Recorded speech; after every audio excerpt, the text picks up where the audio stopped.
Balik ang Philippine National Police sa paghahanap sa mga sospek sa pambobombang naganap sa Ulo sa Sulu. Iyan ay matapos lumantad at dumipensa yung 4 na lalaking nahagip ng CCTV. Ang isa po sa kanila ay estudyante lamang sa grade 11. Mula sa Ulo Sulu, live po ito si Marisol Abduraman. Marisol.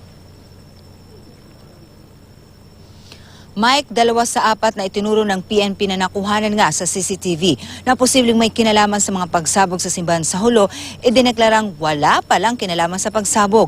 Yung 2 iba pa riyan, Mike, kasi 4 nga sila ay nagpunta na rin dito sa Sulu PPO at patuloy na kinakausap ngayon ng pulisya.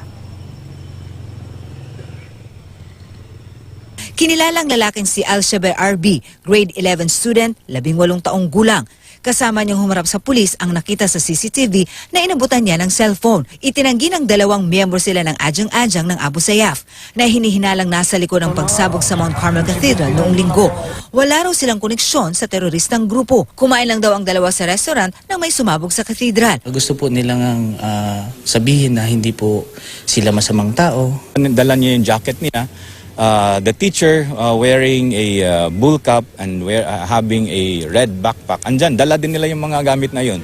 Ayon sa kapatid ni Alshaber, takot ang kapatid niya nang makita pa ulit-ulit sa mga balita ang video niya at pagkakaugnay sa pagsabog. Matapos ang interogasyon, idineklara ng PNP na cleared na ang 2. Wala tayong holdings talaga sa kanila.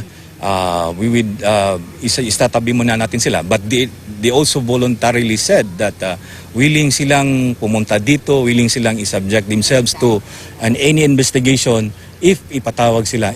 Kaya ngayon, balik ang PNP sa paghahanap kung sino-sino ang nasa likod ng magkasunod na pagsabog kung saan mahigit 20 ang nasawi at mahigit 100 ang sugatan.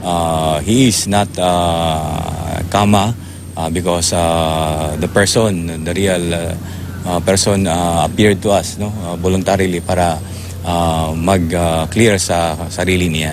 Ilang oras makaraan, humarap ang 2 sa Sulu PNP. Dumating din ang 2 pang lalaki. Nahagip din daw sila ng CCTV matapos ang pagsabog sa katedral. Ayon sa pahayag ng Western Mindanao Command, bumili lang ng gamot ang 2 nang mangyari ang pagsabog. They didn't know each other, ma'am.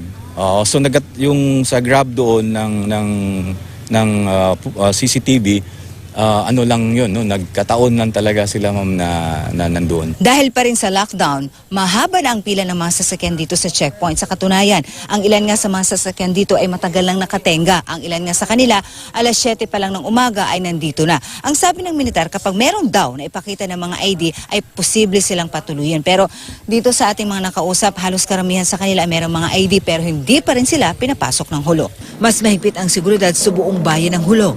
Hindi basta-basta makakapasok at makakalabas dito. Lahat dumadaan sa security check.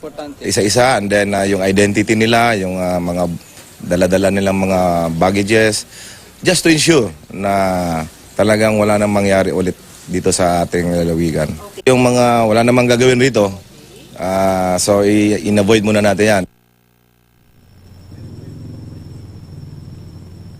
Hanggang sa mga oras nito, Mike, nagpapatuloy pa rin ang pagtatanong doon nga sa 2 pa na ito yung 2 doon sa 4 pa na sinasabi nga ng una ng mga persons of interest. Pero initially, ang sinasabi sa atin ng Sulu PNP na establish na raw base sa kanilang initial na pagtatanong na hindi magkakilala o hindi magkasama ang 2 ito. Nagkataon lang na nakuhanan din sila ng same time at same area na yon. Samantala, Mike, kakakausap lang lamang natin doon sa isa sa mga suspect. Yung una nga na kusang nagpunta dito at na-relieve na raw ang kanyang pakiramdam na finally ay nagpakita na siya dito at nalinawan at cleared na raw ang kanyang pangalan. Mike? Maraming salamat, Marisol Abduraman.